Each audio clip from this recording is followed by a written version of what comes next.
day to you all. My name is Keshan, and if I may introduce myself to you, I'm a former CCYM member as well. And the other introduction I would like to give you is that I am a sinner fallen short of the glory of God. Just as the book of Romans says, all of us are not holy, not even one. It doesn't say some are holy, but not even one is holy. So I would now drift my focus to something very important. There are two types of Christians. Well, not just Christians, but people in the world, I would say. One that consider themselves extremely holy and differentiate other people and corner people to a side and act as if they are holy. And the others who feel like they are not good enough. Those are the two extents of Christians, or maybe people as a whole, we find in the church today. Now, during this time of lockdown, we have noticed that everybody has come to a standstill. And in this standstill, even the so-called atheists have now come to an understanding that the only solution to such deep problems remains with a supreme being, to the extent where NASA released a statement that they believe in a supreme being who created this universe. Now, John chapter 10 is a chapter where Jesus describes himself as the Good Shepherd. Now, if you study this deeper, you will understand that the Greek word for the word good is kalos. So kalos is basically a Greek word used to bring more value to the word good, and when translated to English, the meaning that comes out is excellent. So in this case, we are looking at Jesus as the excellent shepherd.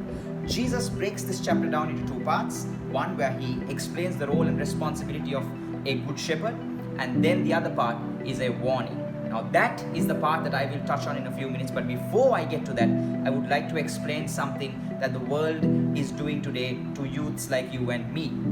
Now, if you take the social media, if you take the online sales world, if you take all the modern trends, a majority of the people that are using these are youths.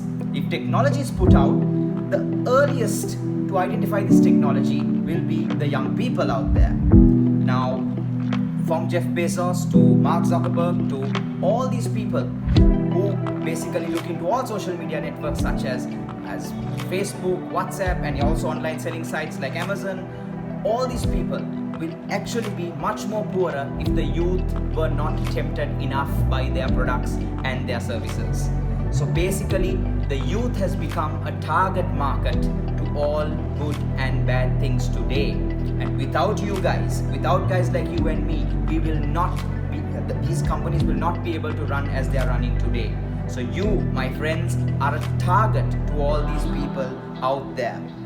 And the most important fact that you need to remember is that you are a target, you are a huge target to Satan, because Satan is after every single one of you, because he knows that you guys can make the change out there. So all the lies are poured into your head, all the things are put into your head so that you will run away from God and you will not feel holy enough, or you feel too holy and start judging people.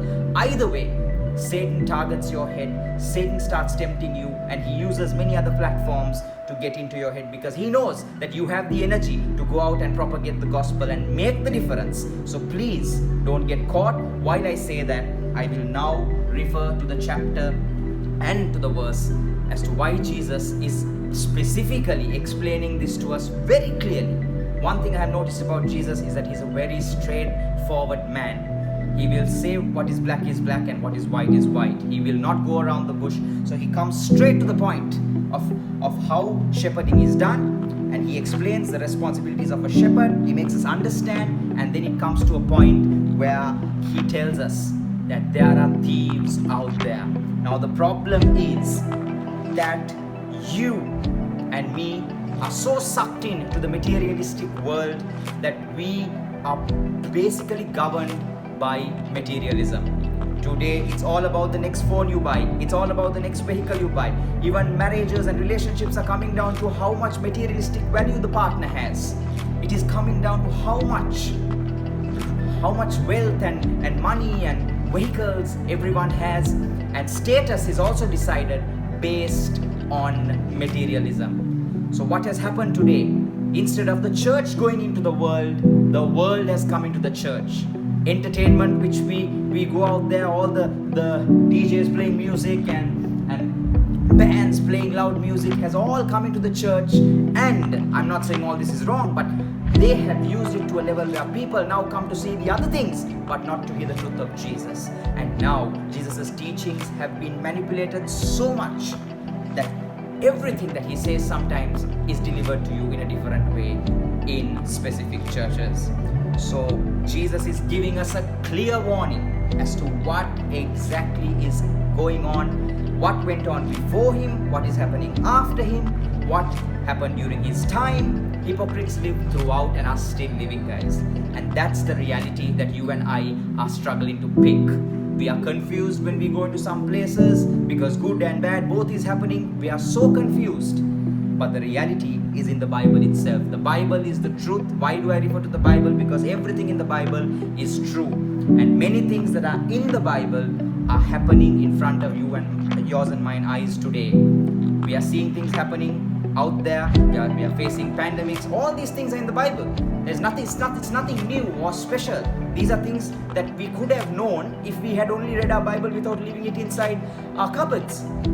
So the truth is that Jesus is telling us in this chapter, in this specific verse 10, that you will be stolen. Your souls are going to be stolen by the thieves. The thief will never walk into your house by giving you the truth.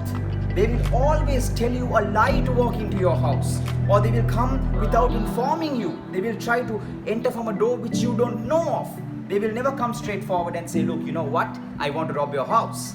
They will never do that. So they will deceive you. They will lie to you. They will hide from you. So this is what's happening out there.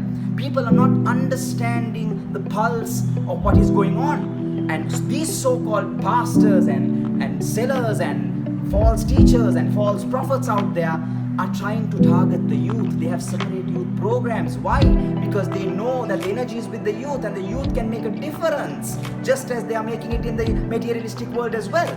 So this exactly is the triggering problem at the moment.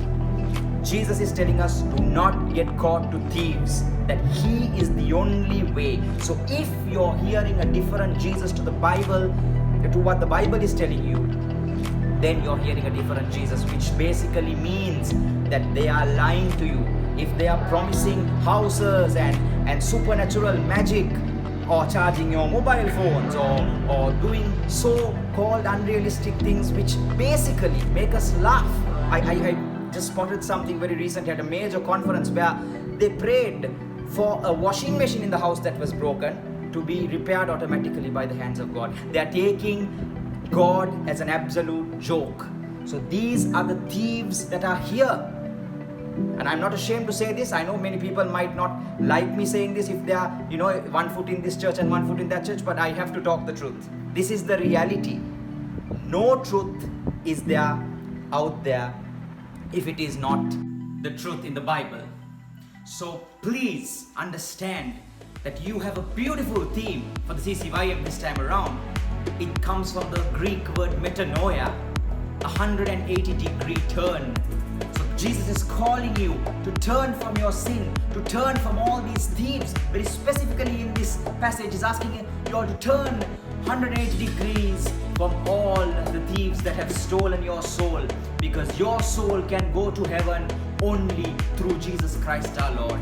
Whoever you are, whatever sinner you are, how bad you think you are, just remember, look at me, I'm an extreme sinner. And God has given me the opportunity to come and talk to people like you and to many youth around the world. And this is because God's grace is amazing. Take that turn and come to the Lord and see the difference.